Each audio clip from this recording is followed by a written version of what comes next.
This on? Can you hear me?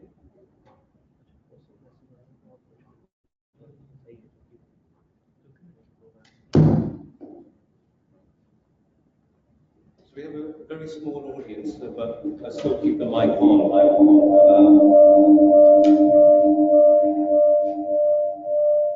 We'll start as soon as we get these technical glitches sorted out.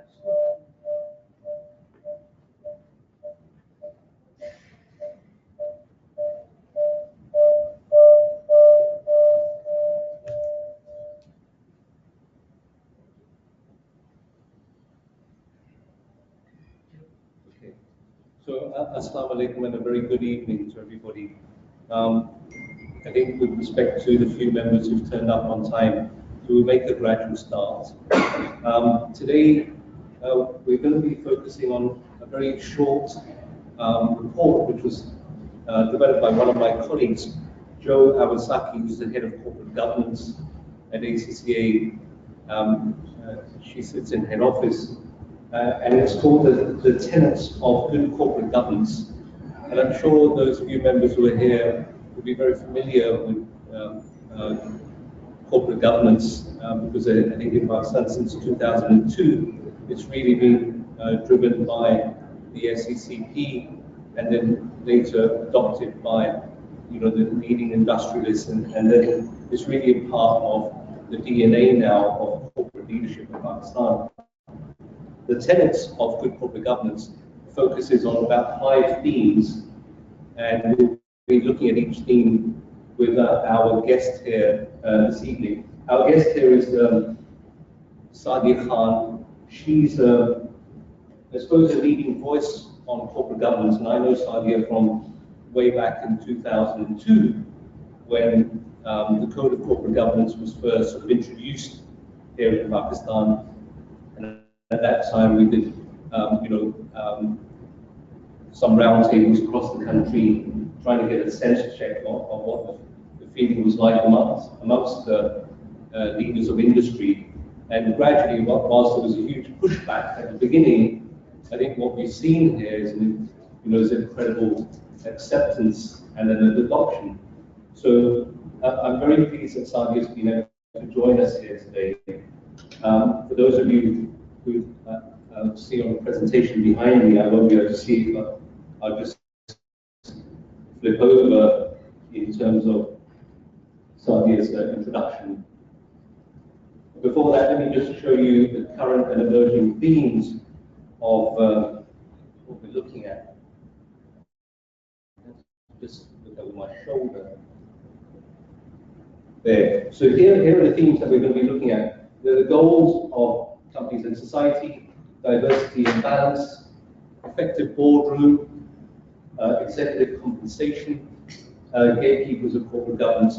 Now, it's not necessary that within the Pakistan environment that these will be the top sort of headline themes, and I think later on, probably in the discussion, we may hear from the audience on your views of what things are missing here from Pakistan.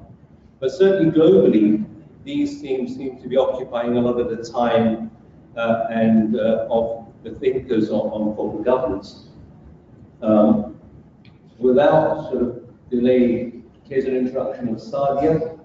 Sadia Khan is an economist and business executive, recognized as Pakistan's leading advocate of better corporate governance. And she's worked over the past 2 decades in the public and the private sectors. As Pakistan prepares to implement new corporate governance rules, and this was about a few years ago when they introduced a revision of the Code of Corporate Governance.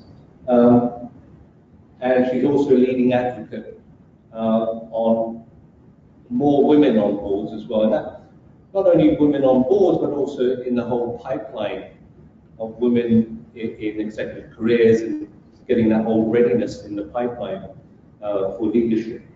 So I hope, during the course of discussion, we have only one woman in the audience who's joined us, but hopefully when others join us later on here. But we've also got about 100 members who've joined us online, Sadia.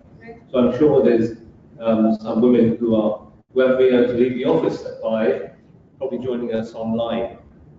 So not only should I welcome the members here in person, but also those joining us online as well. So welcome, Sadia. Thank you for joining us. A little bit more on Sadia's work around corporate governance is a book she edited, which came out earlier, I think about a year ago, Sadia? January 2017. Yeah. So Sadia got together a group of individuals who were sort of experts in corporate governance or leading the corporate governance debates and dialogue in Pakistan. She convinced that group to write chapters on different areas of corporate governance, and then Sadia then led the editing and brought all those, if you like, essays together in the corporate governance landscape of Pakistan, which was one of the very few, if you like, textbooks and reference books on this area. The only one. The only one on this area. So there you have it on the slide. So I think it's good. I think, you know, when intellectual thought comes together, and I think, you know, as we go along, hopefully there'll be new editions of that and new things to add. So let me first of all start off by looking at one of the themes, and I've changed the order a bit. So up there earlier on was slide for Stakeholder, there was a little order, but I've decided to change the order. I start with diversity and balance. You know, and diversity and balance, you know, it's not many initiatives around diversity. Focus on that of the board. Companies are making progress due to a number of actions, and those actions may be quotas, definitely in European countries, and maybe in North America, they're having quotas for diversity, targets, disclosures. But now they're also looking at the executive pipeline. So, in your opinion, Sadia, you know, what are the sorts of what's the difference between diversity? What do we mean by diversity? And then later on, what do we mean by getting the right balance on boards as well? Sure. Well, thank you, Aaron, first of all, for inviting me here, and to everybody for being here. Look forward to a good interaction, so it won't be a one-way discussion. And thank you for starting off on a topic which is very close to my heart, diversity and inclusion. I think the discourse is now some years old, and it started off with a very strong business case for diversity. And a lot of people spend a lot of effort trying to identify what is the business case for including more diversity in decision making and in fact within the corporate setting. And lots of examples were given how different backgrounds, different ways of thinking leads to more innovative solutions, more informed decision making, how the bottom line of the company gets positively affected, especially after the 2008 crisis. A number of companies which fared relatively better were those which had more diverse employee base and also in the decision making. So all these positive developments have taken place both in the literature and in practice to show that diversity actually has a very positive bottom line effect also on the corporation. Now, eventually I think the discourse has matured beyond that. Diversity, of course, when I put diversity is gender, age, ethnic background, nationality, all kinds of differences that really allow people to come and make more innovative suggestions and a group of like-minded people to be able to get. I think the discourse then progressed on to some women saying, yes, but we don't want to be treated as diverse, exotic creatures who come in and are expected to change the bottom line miraculously. Men have been asked to perform that role for decades, and they have never questioned whether they were affecting the bottom line, even though that was part of their job. So why are we to be acting as superwomen who come in and expected that overnight we will be having that positive impact? The discourse has eventually shifted more from that of quoting Trudeau, from being a smart thing to do to being the right thing to do. Balance is there, equity is there, given that women are half the world's population, they have a right to a seat on the table. And that is where the balance discussion now comes in. That you need that balance both to get the corporation to the next level, but also to ensure that principles of equity are your values as a corporation that you instill. within your corporate hierarchy and things that will benefit the corporation in the long run.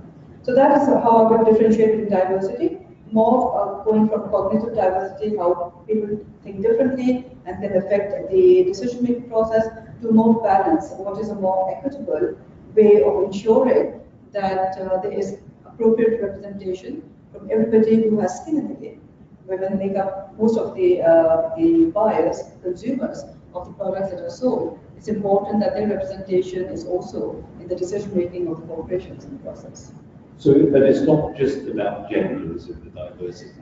Not at all. It is about all other aspects that I mentioned earlier, in terms of ensuring that there's a good mix, both in terms of language, age, especially age now, the millennials coming in, a lot of tech companies now really taking over the digital disruption of the older established corporations. It's very important to have that different kind of mindset, different kind of expertise, different kind of end user experience to be able to provide that kind of feedback to the corporations so they can take more balanced decisions.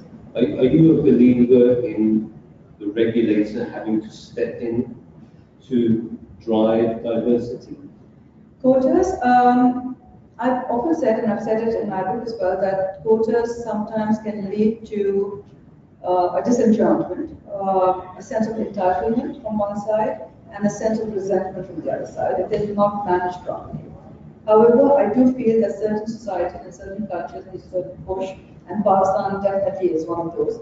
I am in favor of quotas for a period of time where the wherewithal has been created and the momentum is there for it to sustain itself in the long run. So not quotas endlessly, but definitely, for example, in our context, we now have at least one female member of every public interest company as of this year. And it is having a positive impact in terms of companies actively seeking out women for their boards and also to build the pipeline. So just for the sake of the audience, of those listening, there are lots of probably young ACCA members listening. Right. I mean, we've launched into a debate about quotas. Would you just like to quickly explain what do we mean by these quotas? Okay. So quotas were initiated in some of the European countries almost a decade ago, starting off with the Scandinavian countries, Norway leading the way, Sweden coming. Finland didn't go with the quota system, but other European countries followed suit.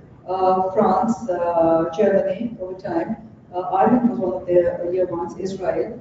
So a number of countries now have had quotas in place for almost a decade, or more than a decade in the case of Norway.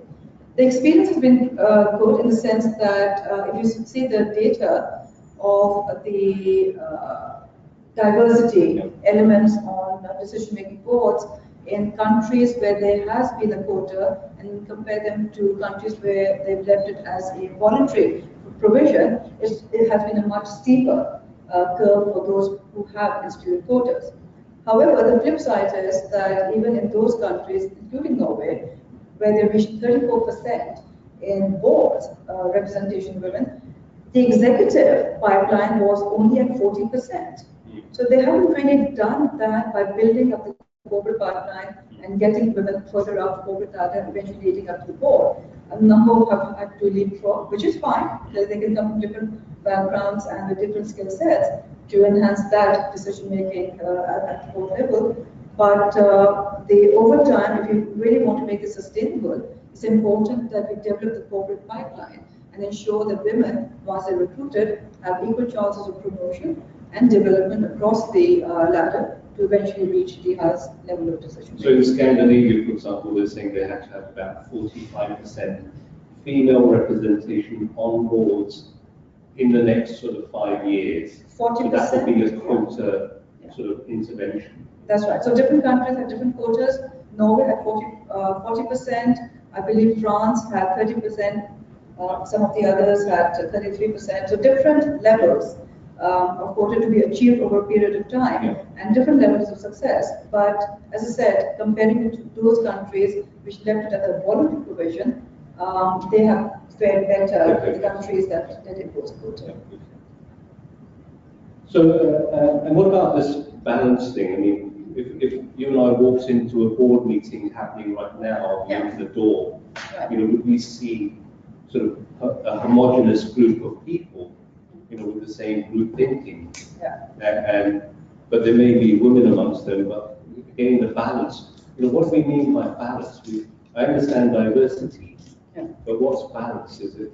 Sure. So let me talk in the local context first, because even if you walk into the large corporations after the latest provision, which is, you see at the most one female in that boardroom, a room full of men who've been there for a much longer period of time. So even though, and that's definitely not balanced, right? There is the beginning, but not a balance. And even for that one lone voice to be heard, a number of enabling factors have to be in place. One, that those who, as I mentioned, sometimes quotas and having to do something leads to a sense of resentment, or so. Just to give my own example, the first time I got onto one of these boards after this provision was brought in, I was looking at the minutes of the previous meeting, and it was minuted that we are inducting Ms. Sadia Khan, and that will be fulfillment of the regulatory requirement. And I looked at the minutes, and when it was time to comment, I said, can you please at least reflect that my induction was for reasons apart from fulfilling the regulatory requirement, and that there was something that you felt was going to be of benefit to the company. So you need to, one, when you do join the board, have a voice that can be heard, but then a voice that people hear. Because a lot of people automatically switch off when they feel that either the voice is not strong enough or not saying the things they want to hear. And so balance is a long way. Even the beginning, with just the first females coming on the board, will be a big challenge if the rest of the board is not attuned to hearing a difference of opinion, a different voice, and taking it seriously in the decision making. So a non-scripted question now is we've got two women members here, ACC members. In terms of that career development, that rise in the ranks, a lot of it depends upon networking. You build your personal networks, you use those personal networks in order to enhance your career. How do women, how men use personal networks, how can women create those networks? Yeah? And how can they then use those networks in order to enhance their careers? So that's a great question, Arif. Only yesterday I was talking to a group of women about what is it that women can do to help themselves. Now, there are three things that I want to add. One, professional credibility. You have to build that up. There are no shortcuts in that, right? Even though you sometimes have to work twice as hard to be recognized for the same thing, you just have to put that in because professional credibility will stay with you for a lifetime. Number two, networking. Women underappreciate the role of networks and networking. When I returned to Pakistan, I realized that I needed a network too to start doing my work more effectively. So I started this luncheon series called LEAP, Lady Entrepreneurs and Professionals. The idea was that similar to the networking opportunities for men, different clubs, lawyer, doctor, architect, just phone call away, and this enhances your ability to just pick up the phone and make deals and get your work done. Started with a bang, great response. Over time, started dwindling. It was one Saturday a month, but the excuses coming in was, that's the one Saturday I have to take the kids to the grandparents, that's the one Saturday I have to run my chores, that's the one Saturday I have to myself. They don't realize that networking is a very much important part of what they need to do for themselves to really advance. And this doesn't necessarily have to be with female-looking groups. I mean, men have to be your champions. I mean, let's face it, looking at room itself, unless the guys are supporting them in these roles, they are not going to succeed much, given the current decision makers are mostly men. The networking between men and women, but also volunteering yourself in areas beyond your professional space.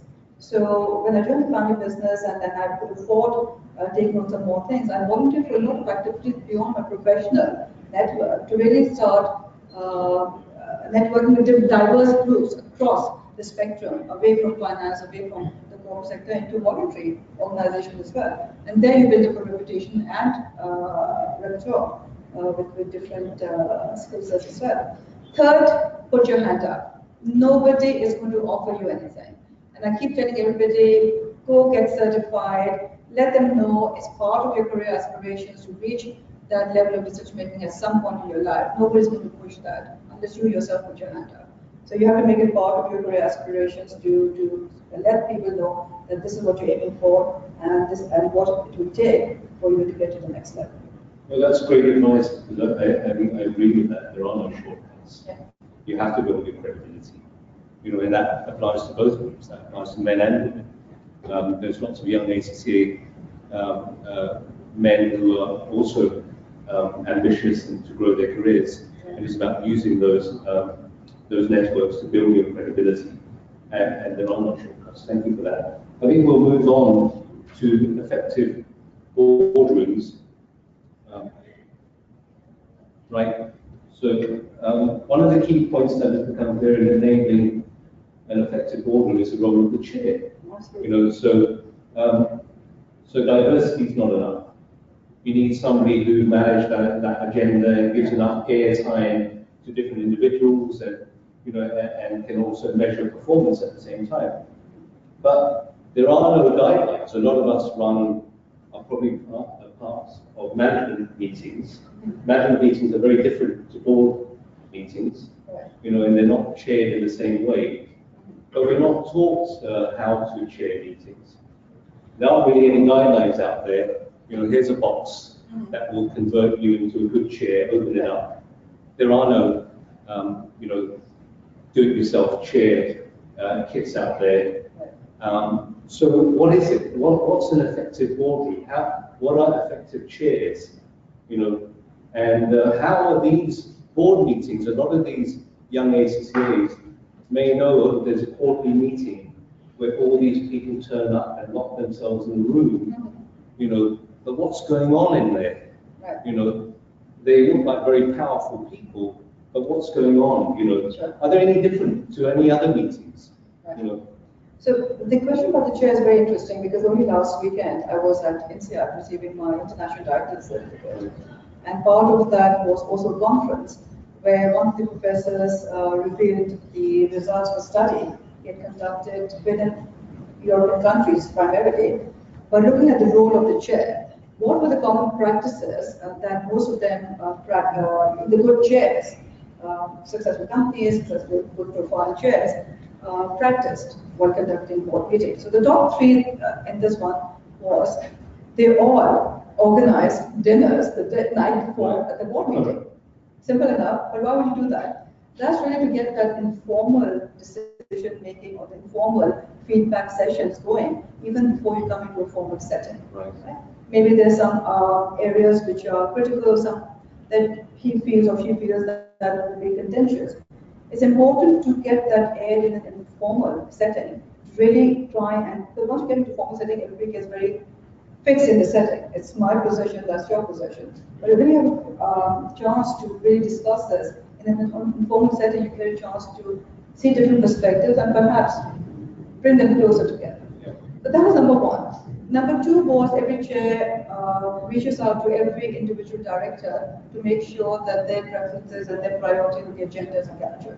It's not just an agenda that the company secretary approves to the chair and gets sent out. It's actually the agenda is formulated with feedback from every director, so they do feel part of the process. There's ownership within that as well. And thirdly, which I thought was very important, the chair on average had 6% of the total airtime in any board meeting, which meant that he let everybody else talk before he or she said his bit. And that was more to consolidate and synthesize the findings of what everybody had deliberated upon. What we do, I think, especially in our social context, is most of the chairs are trophy chairs. They're high-profile individuals who have connections, and they are brought there for the power and the prestige. But then that means that because of the strength of the personality, they also want to voice their opinion first off. And once the chair voices his or her opinion first off, that sets a tone for the discussion for the rest of the board, especially for those directors who have come not as well prepared as the others. So it starts, a few things start leading the discussion rather than it being a deliberation amongst equals.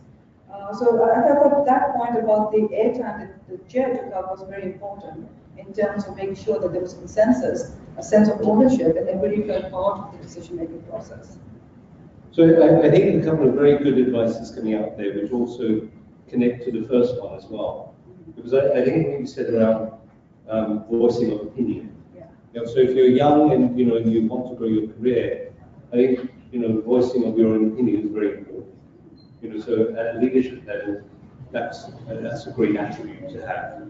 Yeah, to do voice your opinion. The other one was really around authenticity. Because I think if you've got a great board, then people are being authentic.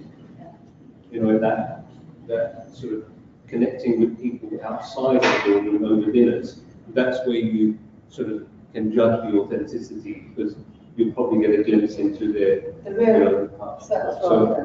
So there's some connection there, which I'm thinking to emotional intelligence as well. It is around how you connect with people and how you get them to really open up and and share their opinions. What about this whole idea about how a board meeting is different to any other meeting? So there could be an executive board, for example, made up of the CEO, the CFO, the chief operating officer. So there's an executive board, and there may be other committees underneath that, a marketing team.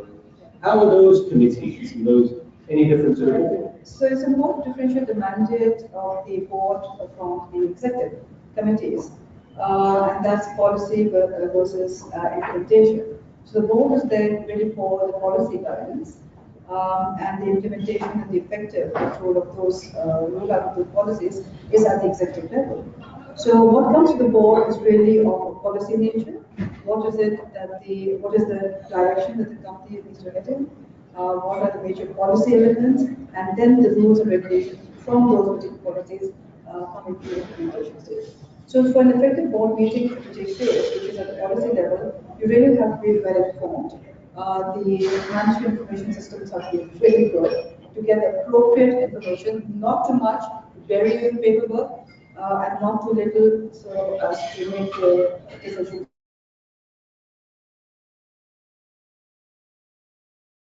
deliberated with all individuals as well prepared as the other to really affect the policy of the corporation. And these are decisions that are not delegated at the management level, and that cannot be deliberated at that executive level either. So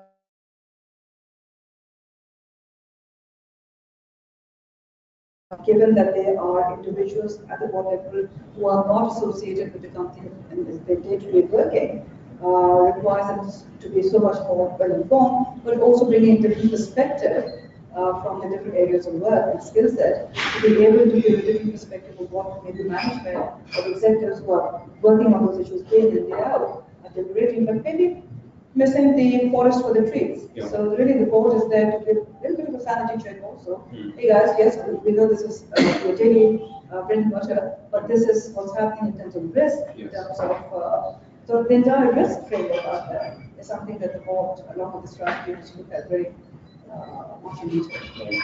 So I'm conscious of the fact that we've talked about two of the themes so far. It might be wise just to take one or two questions, otherwise we might lose the audience. So around effective boards, we talk about diversity and balance. Anybody have an urging sort of sense of asking a question out there? Just to get things interactive, and if not, I'll just move on and you can save your questions till the end. We have discussed about the balance, but we majorly discussed gender from the gender point.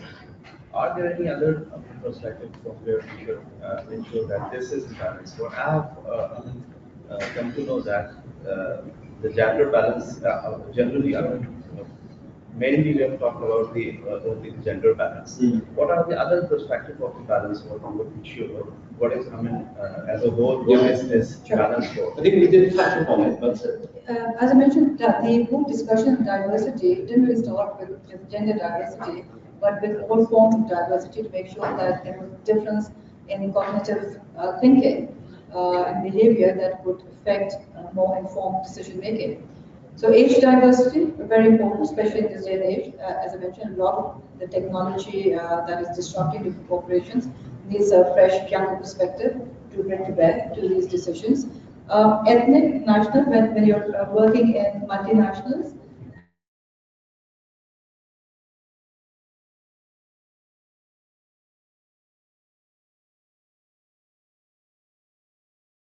and the local priorities. What else? I mean, it's really all forms of diversity. I think when we talk about diversity. If you wanted to see what is, I mean, which one is the most important element in the diversity or balance, what would we say that this one is the major thing which will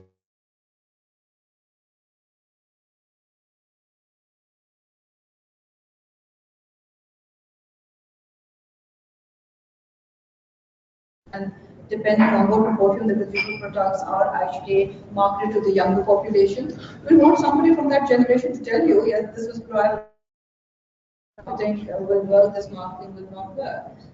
If there's another corporation which is focusing more on technical issues, and you need somebody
it is but natural that the pay, the compensation gets into a higher percentile as compared to industrial.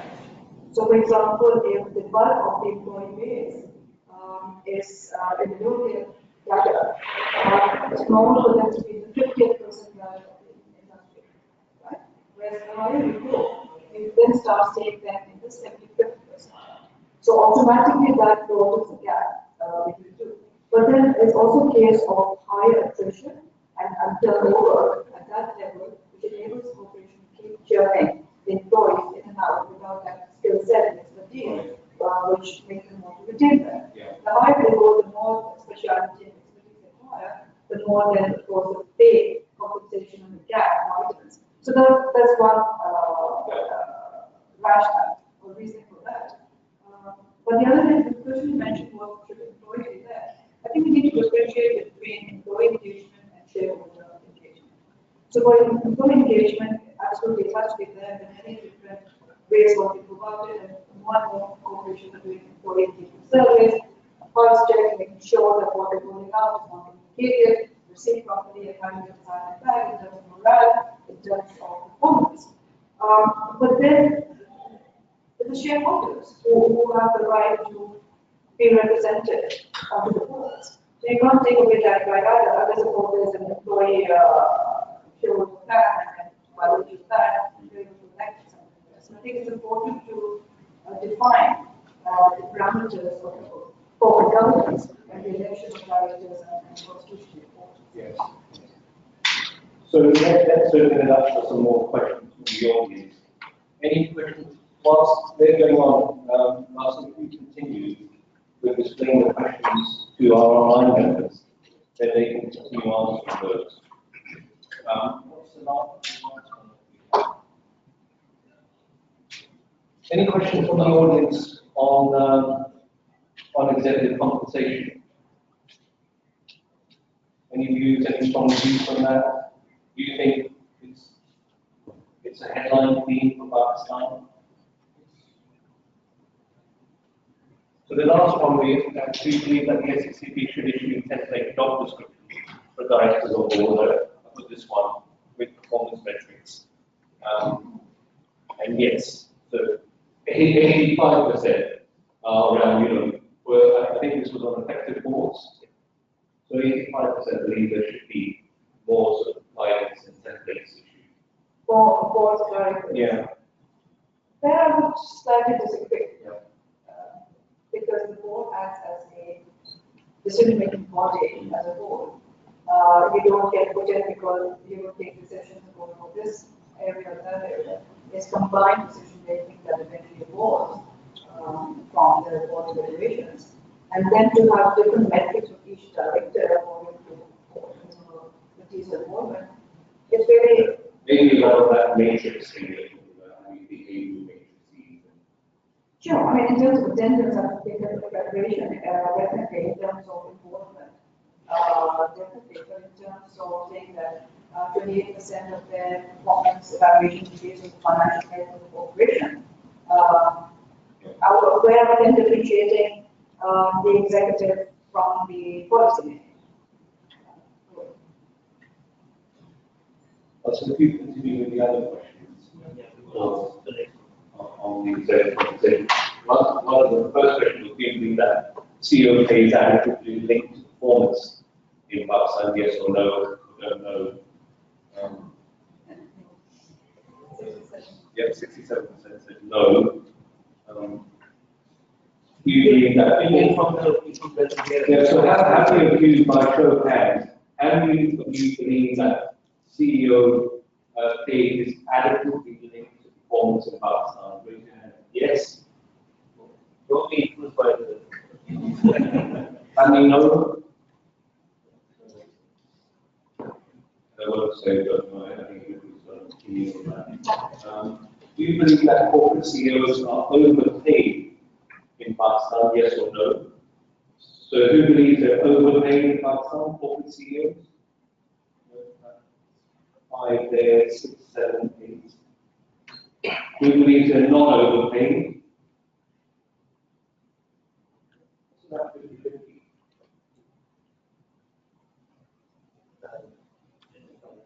carry on. Should CEO pay also be linked to non-profit measures of value addition?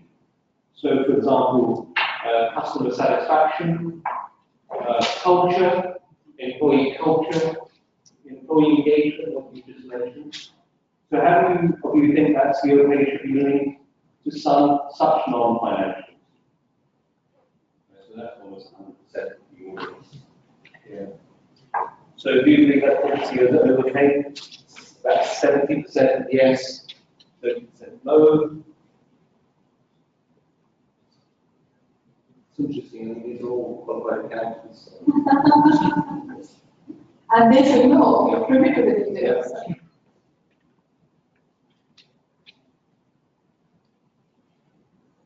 So this one, we're still waiting for this one? Yeah. Okay. Should there be more disclosure on how CEO remuneration is linked to performance indicators, both financial or not? I think there is, well, there's no linkage to performance indicators at the moment, disclosure. You have to disclose your remuneration for your top executive. That's right. If you don't disclose. Yes, but for the financial institutions, I believe the state bank has come with guidelines on the implementation of the balance scorecard. Right. For chief executive and his or her reporting. Is that internal or they do? Yeah, but internal, the board has to approve it and do it, but doesn't have to be enforced. So how do you would like to see more disclosure of the KPIs being set for CEOs, both financial and non-financial? I think that's a vast majority of people here. Should CEO pay also be linked to non-profit measures? 95% yes. 5% no. These are interesting projects. But I think you're also keeping with the audience as well. And if you just do the last one there, have you got a question? I've just got a comment. There are various schools of thoughts. And one of them says that you can base the compensation of CEO based on the financial performance indicators, because if a company doesn't have a good culture, or it doesn't have engaged employees, or it doesn't have customer satisfaction, you can never get into a positive or healthy financial situation. Yeah. So now your numbers can be derived from all these various components. I think actually there are lots of examples of corporations where they drive the employees to the ground to ensure that they get every ounce of blood and sweat to achieve those financial returns. Get the culture and result in a high turnover. So third order would speak for itself. That's right, but that turnover won't be factored into the financial performance. That's right. I would say it does. Eventually. So, is there another question there? I can see a hand go. So let's move on. And let's move on now to another theme, which is gatekeepers of corporate governance. So there's a growing interest among the public about the way companies behave with the current use of social media. Everyone can access, everybody's got a camera now, you know, and to a different degree, they influence the public behavior. Does this really have an impact on the governance of companies? So are companies more aware of, I suppose, public sentiments? You know, and is that driving corporate governance behavior? And why do some companies thrive despite, I think, linked to what our young members said, why do some companies thrive despite negatively being perceived by the public? You know? So there's lots of companies out there waiting for how these companies behave, but they still continue to survive and sustain themselves. So what about this sort of thing? So on the first one, yes, I think definitely with the increased use of social media and other forms of information sharing, the news tends to spread much more quickly. But also it's not all real news that spreads, right? There's a lot of fake news. So a proactive communications department is a must for any corporation which is based within the community society in which it operates. I think it has to want to proactively manage its perception and public relations and media and all the rest of it. Remember how the initial phase when we all competed in governance, one of the selling points was that investors care about good corporate governance, and they are willing to pay a premium for companies with good corporate governance, and also that is the strongest business case to build up and implementing good corporate governance. And that is, of course, increased over time as more information has come today. The shareholders are much more aware and more versatile. The second point, despite all this, why do some corporations thrive despite that? I think two reasons for that. One is, I still think, apart from a few pockets, there's not much shareholder activism in the country as such. I don't think the majority of the shareholders are aware, the way they need to be aware of what drives their investor behavior, and they do not take active part in the decision making, which is the agent to be able to implement some of the changes despite the negative assumptions. So, and then, so one, if the shareholder base is either disengaged and not well informed, not taking part in giving that feedback, or the shareholder base does not care if large private equity firms don't have all of their mandate to look out for the social aspects of the corporate behavior. Then they can keep pumping money into those corporations and make sure that they keep thriving as going concerns without much shareholder feedback on those issues. That would be my 2 cents worth, but I think we really don't see much shareholder activity.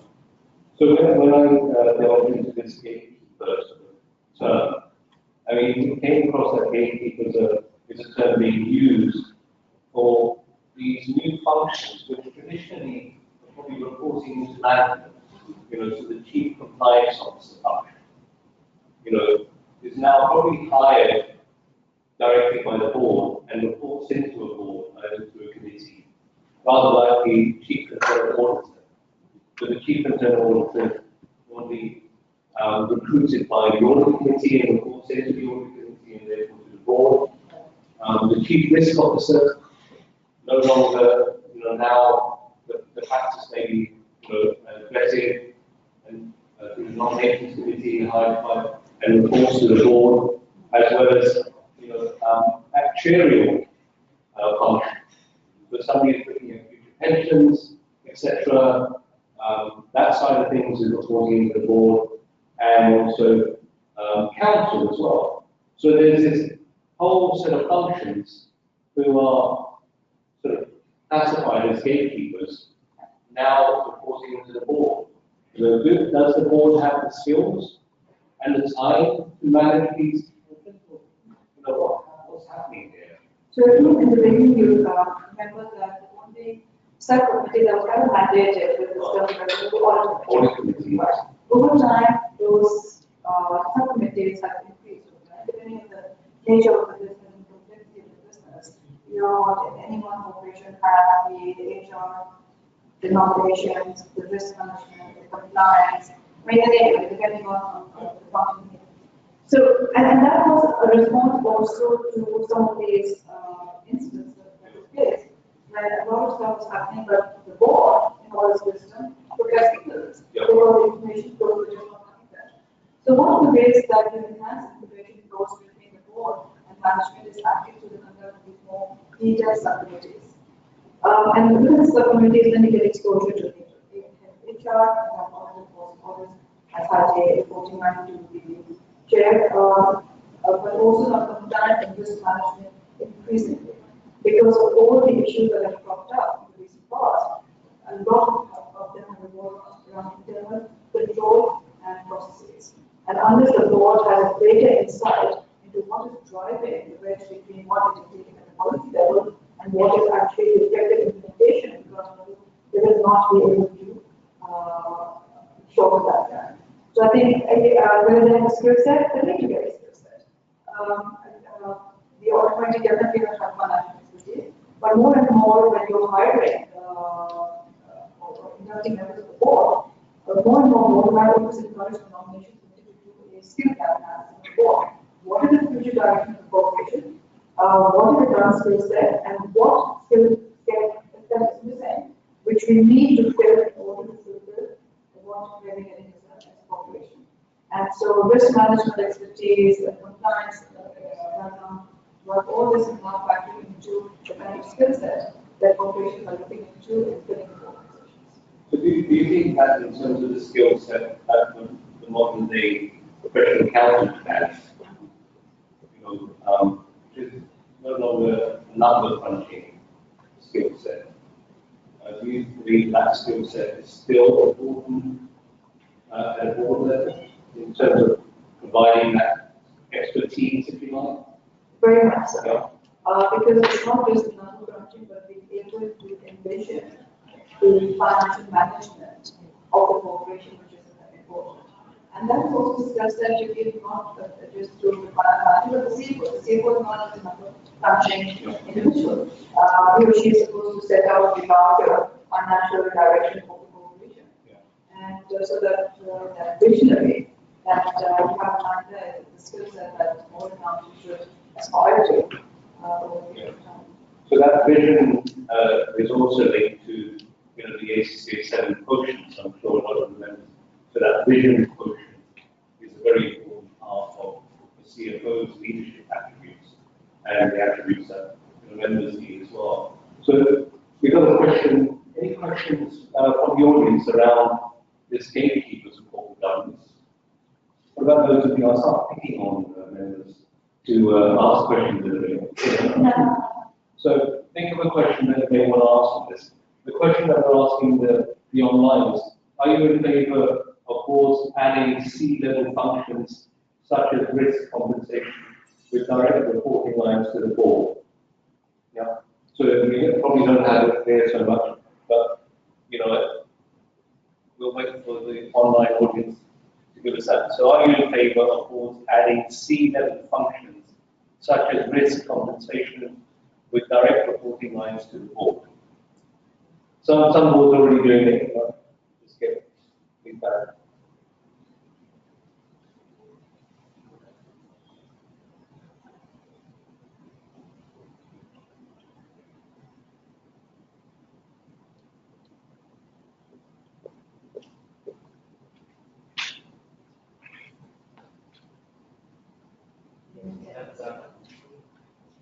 We're on the last one. Yes. Yes, so it looks like the vast majority. What about people here? How many of the audience here is in favour that a lot of these gatekeeper functions that we just talked about, risk, compliance, compensation, legal counsel should report directly to the board? How many believe they should report directly to the board rather than executives? And how many believe they should continue to report to the CEO of leadership? I think the majority put their hands right up. But then becoming a dotted line, right? There won't be just one Yes. board. There's all the country. Dotted line. Yes. Actually, generally speaking, and the current war in Pakistan, normally there is only by a family owned, all this is a family owned. And these things actually they don't directly report, or these people doesn't directly report to the board. They normally report to the chief financial officer or CEO. And whatever they decide, they communicate to the board. This is actually currently happening. How we can assess the effectiveness of the board and the chair? So I think one of the ways I mentioned was actually forming these subcommittees. Because when you're serving a subcommittee, the presence and usually the secretary of that subcommittee is either the head of risk management, head of compliance, risk compliance. So you have a direct access with those who are in the operations of those particular areas. And you are able to, one, get more information, but also assess the effectiveness in much regular updates directly from these, rather than channel through the concept of also into that one more meeting. So I think that the proper usage of subcommittees is vital for the greater information flows and more control over the implementation of the policies. There's nothing stopping these family-owned companies from adopting these best practices on boards and committees. If they're listed and they're family owned, then they have to follow the code of corporate governance. So even if they're not listed, they can voluntarily adopt these mechanisms of governance. Why this is just common. Generally speaking, the people in Pakistan are following the corporate governance just for the sake of the compliance. This is just like women on the board. Normally, they appoint their wife and children, and sister, and family friends on the board to fulfill the requirement of corporate governance. This is not the true essence of the corporate governance, which actually is required by the regulator. I don't agree with you. I think the implementation has been more intensive than spirit. But there's no harm if you sustain it over a period of time. It gets part of thinking and the culture, and that's what we see since 2002.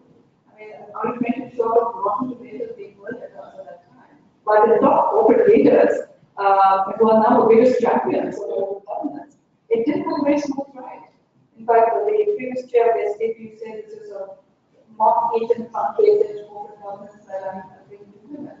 Because it was so down from the original. He said, but over time, the second revision, third revision, they were not only able to sustain what had been proposed, but take it to the next level. So I think over time, that thinking and the culture gets part of the accepted principles, and does it work. So even though rights and order are being directed, which is perfectly fine, I'm sure there could be professionals that will capacity. But what are not, other than the budget, will be achieved. Right, so going to the last one, which is around the goals of companies and society, which is the reputation of companies is very important in the eyes of the public, and increasingly investors are voicing their support for long-term value creation. So what is changing does this affect the bottom line of businesses, and this is topic only relevant to big companies. So partly, to put it in current day context, I was thinking of this, because the current government is driving a lot of austerity measures.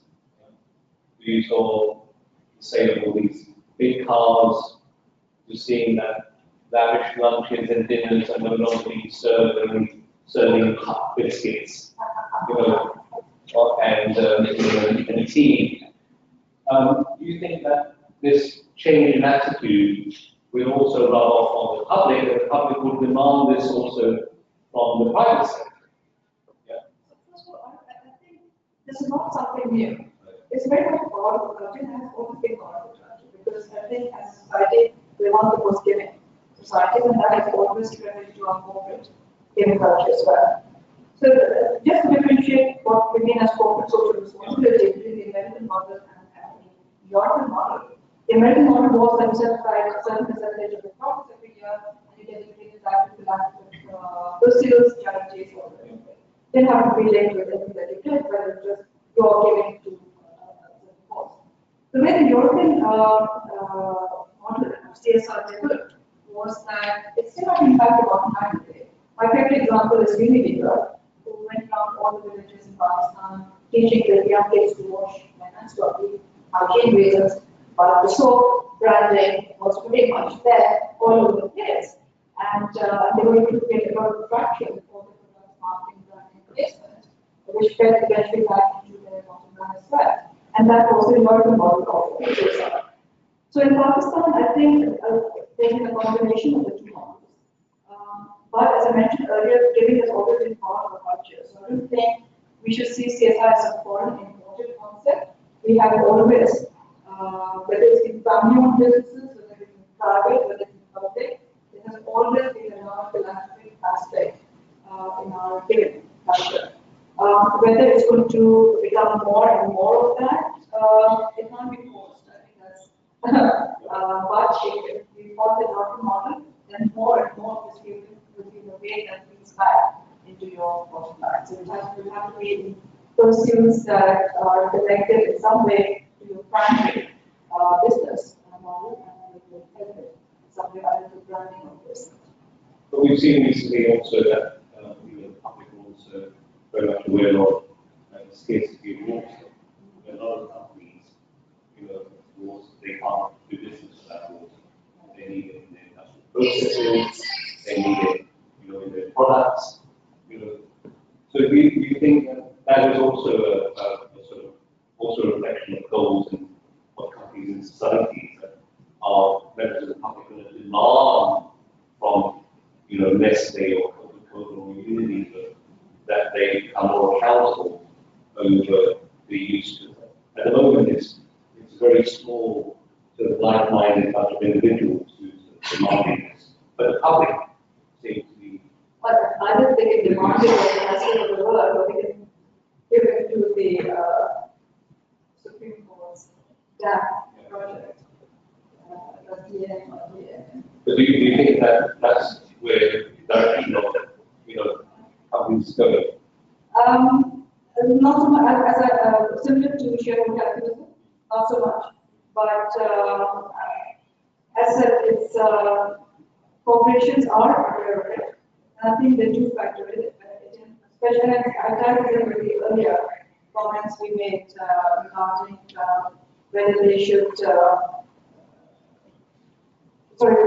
be conscious of what is happening in social media. So this is what I said, and what is being reflected in the information being shared out there, and what the public is aware of. They need to counter that with appropriate measures and take policy statements or activities that make sure that they counter the negative perception that are there in social media. Right, so that was the last part of the themes we were looking at. Any more questions from the audience? The online members, if you could just look at the two remaining questions around the relationship between companies and society. The first one is, do you believe that companies should play a bigger nation-building role beyond just serving their shareholders? For example, participate more in public-private partnerships and models to add socio-economic value. How many of the audience here believe that companies should play a more nation-building role? And I'm really talking about big public interest companies now. Do you believe they should play a greater role? So that's the vast majority. But really, there is a pressure on the private sector, certainly from accountants, that companies have to do more. We'll wait for the online audience. The second question for this audience is, do you believe there is far too much focus on short-term economic performance rather than long-term multi-metric performance? So environmental, social governance sort of things. How many of you believe there's too much focus on short-term, so SCCP quarterly reports, 600, how many believe there's too much emphasis on that? You're getting a little more than 50%. And how many believe that it's okay? I think the majority believe that there's too much short-term.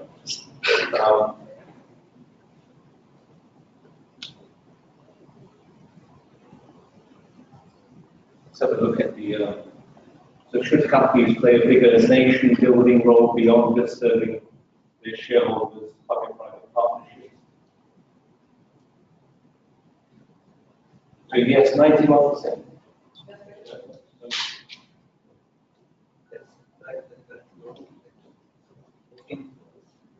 That's a current law supporters are reporting for the And the next one. Should companies play a bigger nation? Or we've already done that one.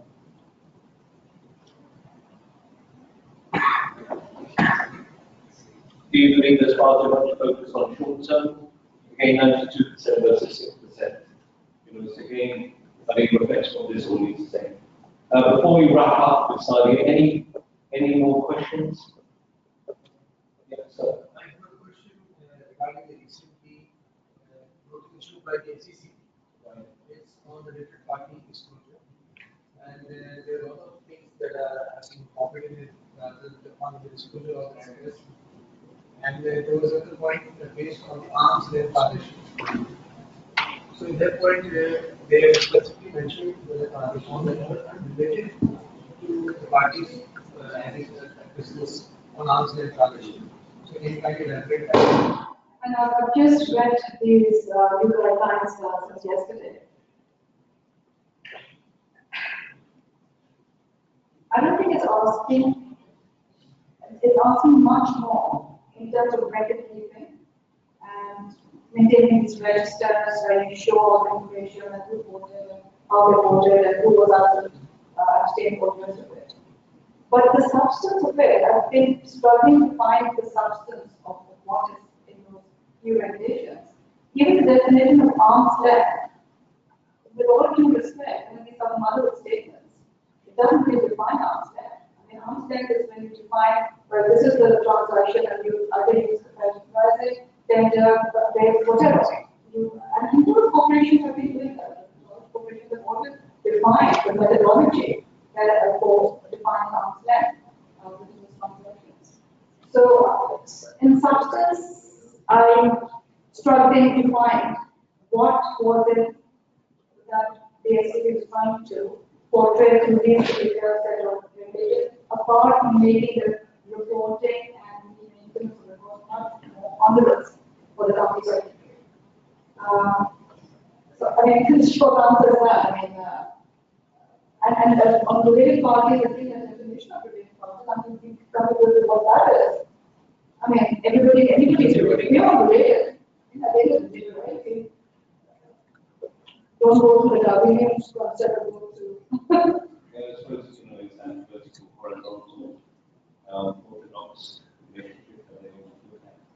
I said my colleague wants to ask the question. Yes, thank you very much.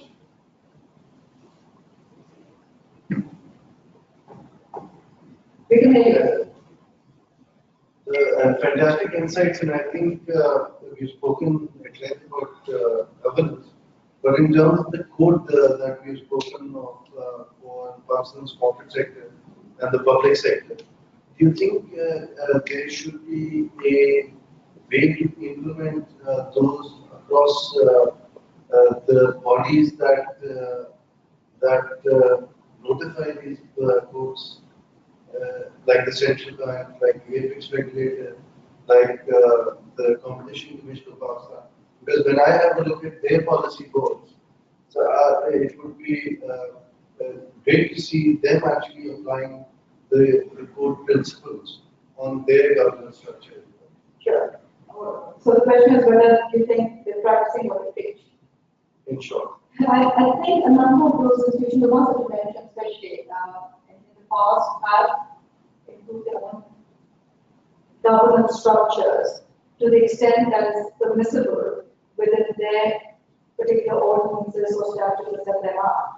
So the plea that always takes for the public sector enterprises is that you can't really govern them according to the company ordinance or whatever, because they have their own acts. Set up. If you remember, the particular chapter of my book is dedicated to how we institute these guidelines on public sector enterprises. And a lot of that has to do with trying to maintain the writ of the board in its role in hiring and firing the chief executive and evaluating the performance.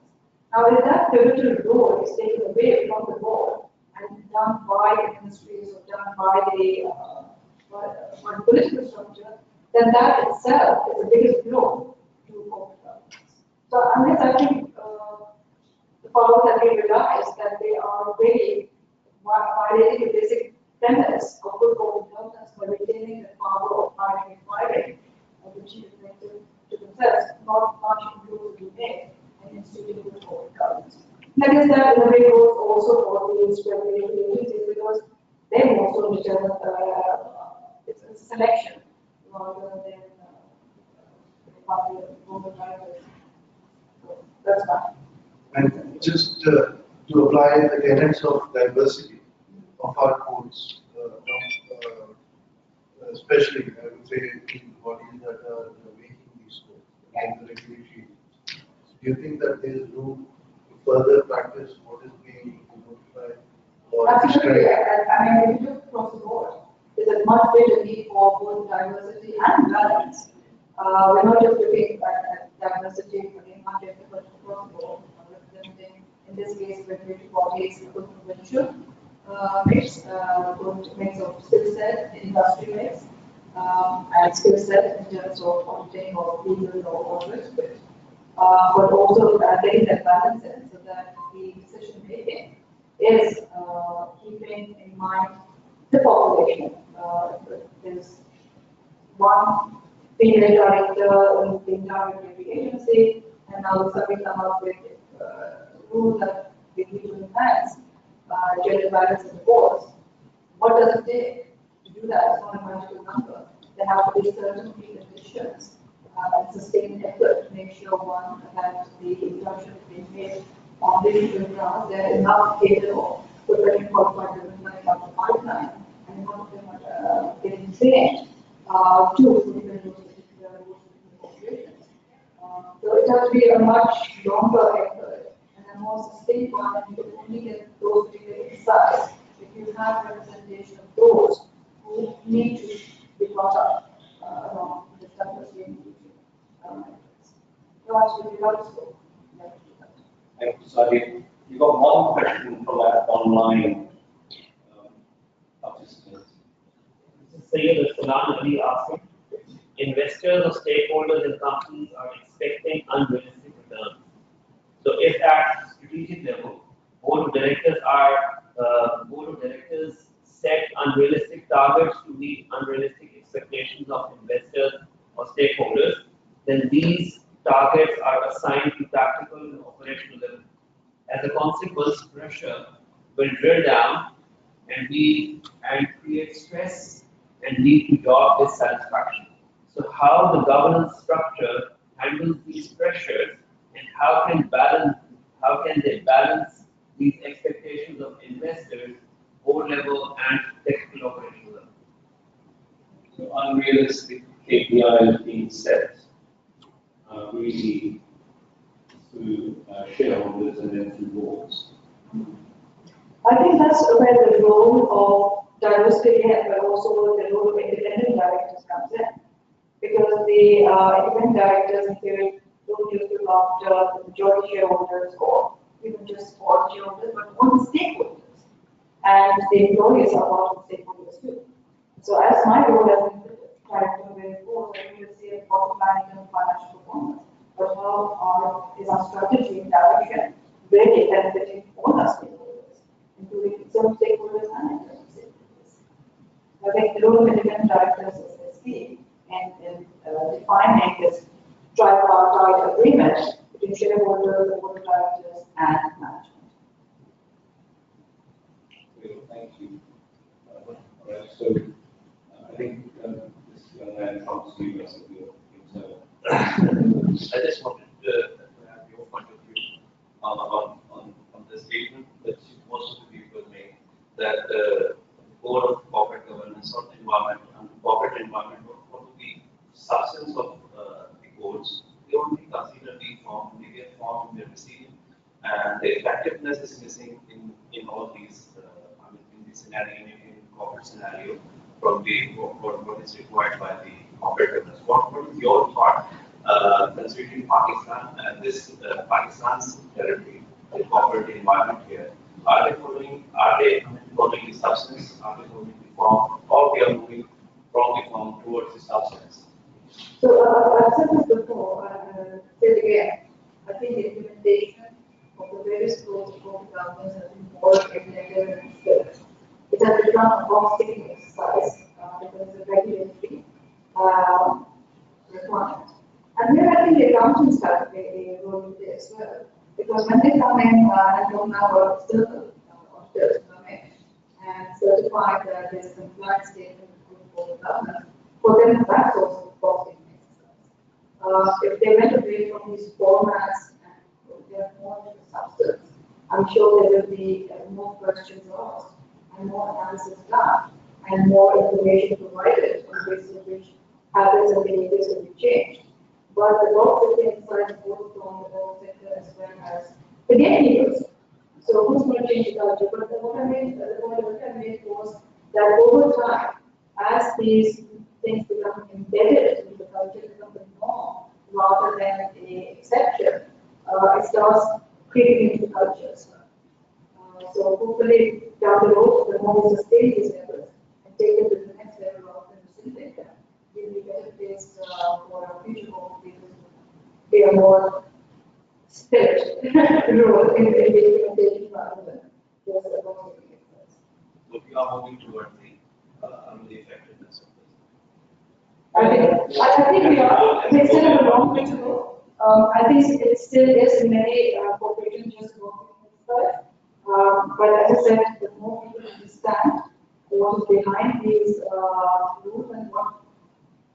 The problem is, I think a lot of issues that people take clarifications in don't get the appropriate clarification from the regulators, which means that they rather than because it's dictated by the regulator understanding what it is, and the clarification is not provided about why it is that we are bringing this particular term and this particular principle, then the regulating don't have much choice other than this comparative letter.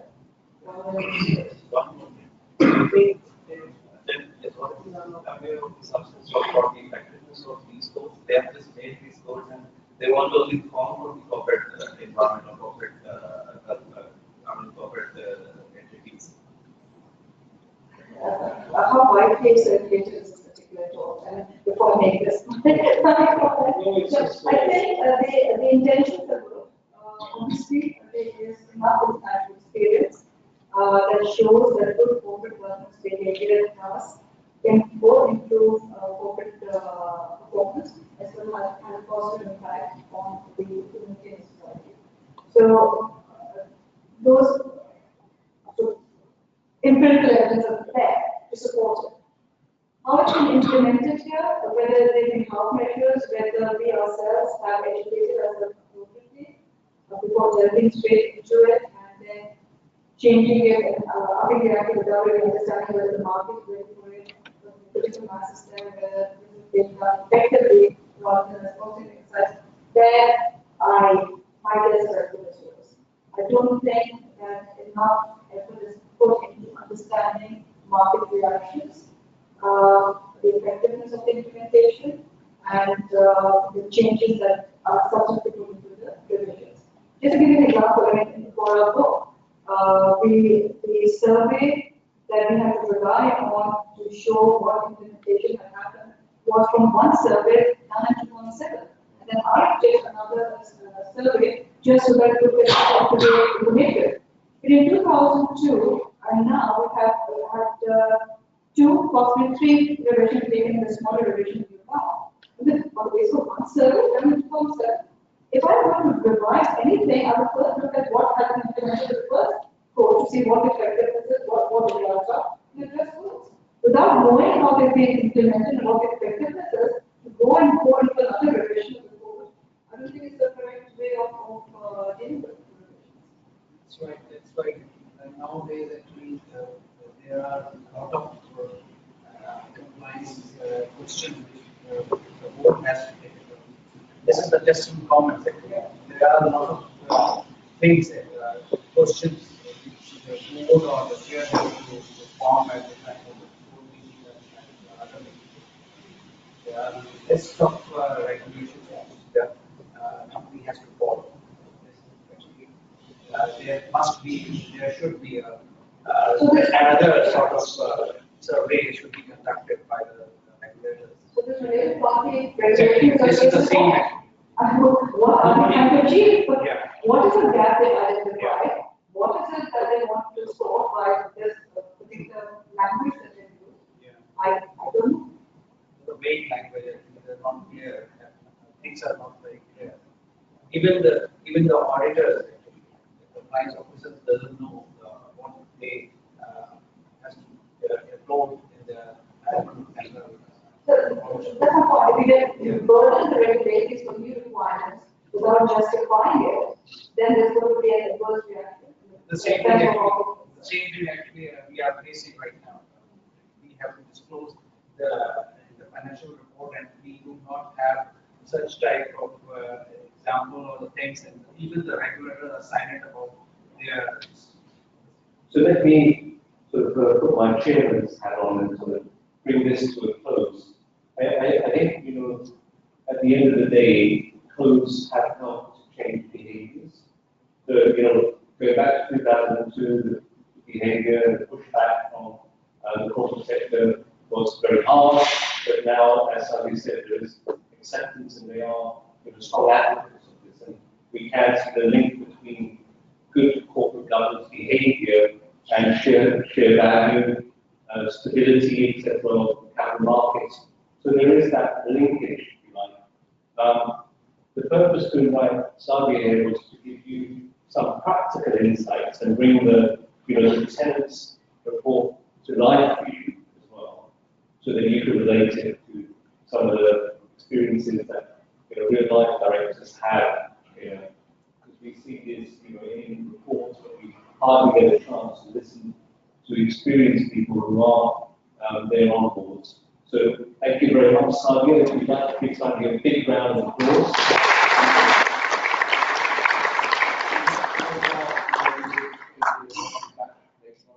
I just noticed that all the women seem to be sitting on that side, and so there's a division between, and also young and sort of middle age as well happening here.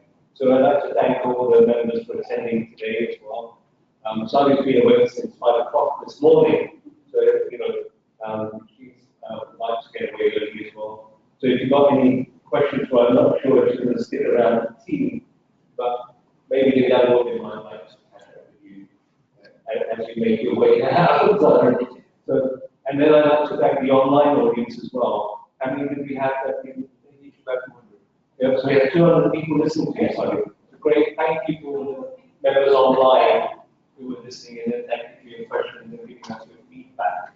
So great, thank you very much, Sadia. Thank you. Coming on. Thank you. Thank you, everybody.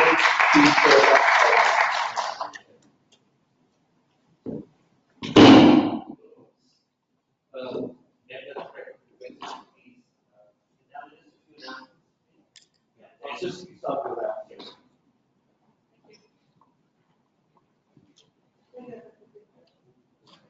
Right. Some very interesting development taking place in if you're connected to various WhatsApp groups or have had an opportunity to see their emails. We just submitted an announcement that Higher Education Commission Pakistan has now recognized the ACC qualification holders who come in through the metric category into the ACC qualification as well. So I think that's I remember a lot of members who came in through this route to the ACC qualification and who were left out initially, when we had the recognition discussion with the Higher Education Commission, and they recognized FIA and they recognized ACC qualification holders, but with certain conditions. But as a result of this circular now, those conditions are now gone. So just on the basis of the final qualification, the ACC qualification, members can now just go on and get recognition for their qualification pass. So I think that's the moment to celebrate, alongside with so many other developments. And I would like to talk about them, and I would link them up with the topic that we were discussing.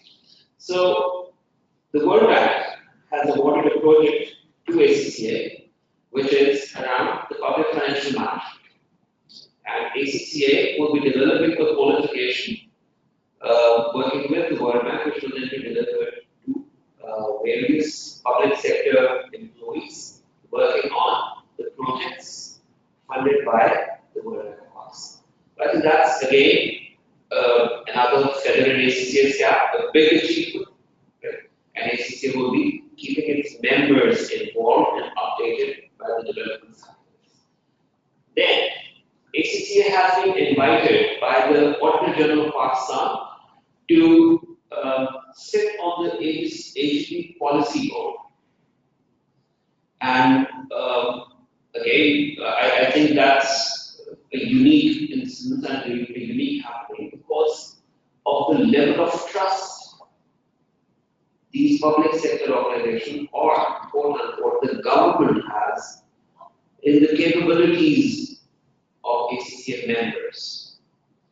And I must pass on a message from Sajid to all of you They're fine at the moment. The discussions that are happening, ACCA will be featuring on this policy board, but later on we would want to bring our senior members in, and we would want our senior members to take this place instead of ACCA colleagues started understanding this. Similarly, many subcommittees at the Auditor General of Pakistan where ACCA has been invited to participate and contribute and give feedback.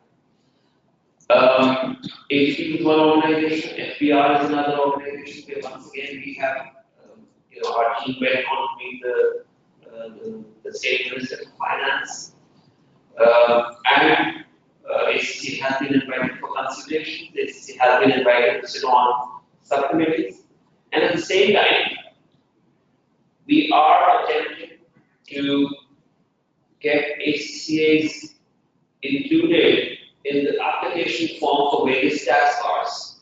So ACCA members can straight away apply for the membership of tax cards, and on the basis of that, they can straight away go into practices. We did a roundup of looking at ACCA's recognition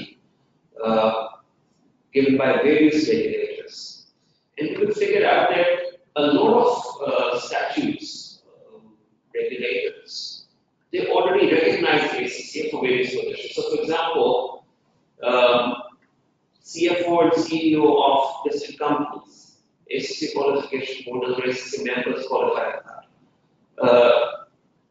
Public sector organizations, ACCA members can be appointed as CFOs and CEOs of public sector organizations. ACCA practicing member, and here I make a difference particularly for members who have either got a practicing certificate or at least they have their names in the register of practitioners, can be appointed as intermediaries for SCP. By the way, complete details of which SROs or which regulations relate to these announcements, we will have these data available to you.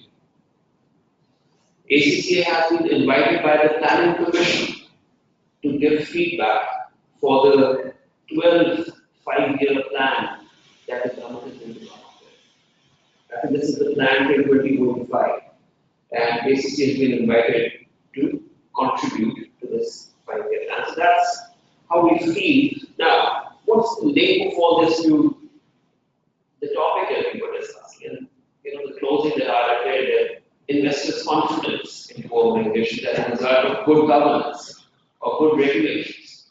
This is the regulators' confidence into the ACCA, into ACCA and ACCA's members because of, number one, the way ACCA regulates its members, the way ACCA gives out, the way ACCA enables its members through various skills, making them capable to contribute to the work that the government is doing. So I think very, very important things for me to highlight to you, all of you here, is that ACCA governs its members through its rule book. I'm sure all of you are aware of that fact. And ACCA's governance policies are now in the limelight as a result of which a lot of recognition is coming our way through various regulations. So I think that's a moment to cherish, that's a moment to celebrate also. And using this forum, I thought we would make this announcement and once again, leave you feeling proud about your organization. I think some very, very useful conversation happened here, and your participation, I'm sure, was valuable. It's going to contribute to the overall discussion taking place. We are making a deliberate to make more and more face-to-face, more and more face-to-face events in Karachi, particularly. We know from the fact that as we go along, more members will want to participate, and we will probably have more space for younger members even to participate. So thank you very much for taking time out. I will now very quickly hand over to Temur, and Temur has to make another interesting announcement, which he kept as a surprise to the diverse invited people. Thank you very much. Thank you very much, Arun, and thank you very much for the updates as well. And thank you very much for all of you. I know a lot of you had a lot of work because of board meetings and stuff that was going on. Thank you for coming. I think it was a fantastic event. Your participation has really improved the event and taken it to the next level. And I think it is all about, you have to participate every time, and you have to actually be part of these intelligent conversations because your feedback is really important and very relevant to us. The surprise actually is that you all know the journey. We all are ACC members. And in our journey, one part is passing your qualification, passing your exams. What's the other part? It is the experience part. Thank you, Kanjan. So one of the females we have right now. So the experience part, the mentor part is very important. The people who have guided us in making us qualified accountants, who have worked very hard, and these people we are going to be recognizing more frequently. This is a part of our journey, and we have to actually celebrate. So we are very lucky to have 6 such people who are practical experience supervisors for many years, who have actually given a lot of time in supporting young students, young aspiring members, and have actually helped them become ACCA members and help the finance fraternity. So without further ado, I would like to request Alisa, if you could join us and to, sorry? Sajid. No, Sajid, so please a huge round of applause, first of all, for Alisa. Alisa, most of you would know, has had a major contribution for ACCA. Now, I would like this is the biggest surprise for me. and I would like to request, yeah. So I would like to request Vasu if you could announce the name as a question.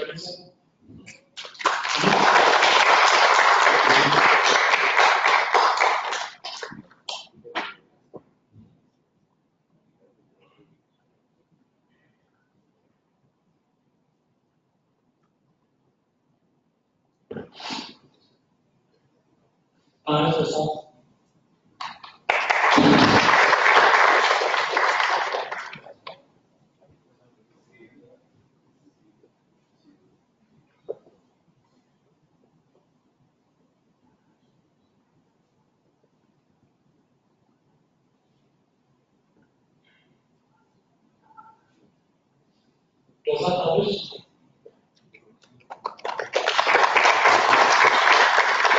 We would also like to announce that Tenets class is also handling the member solution.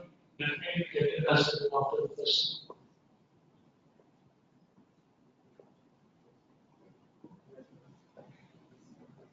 Boss.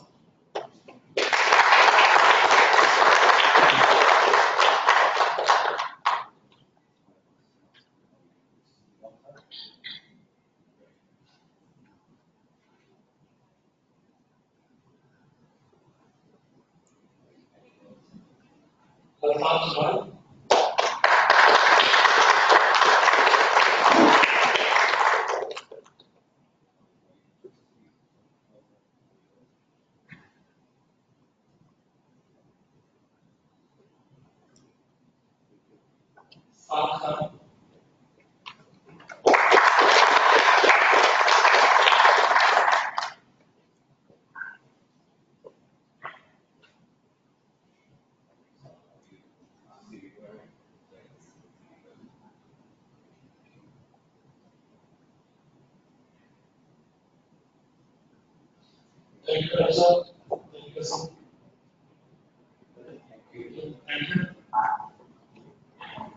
lunch, now we can have tea.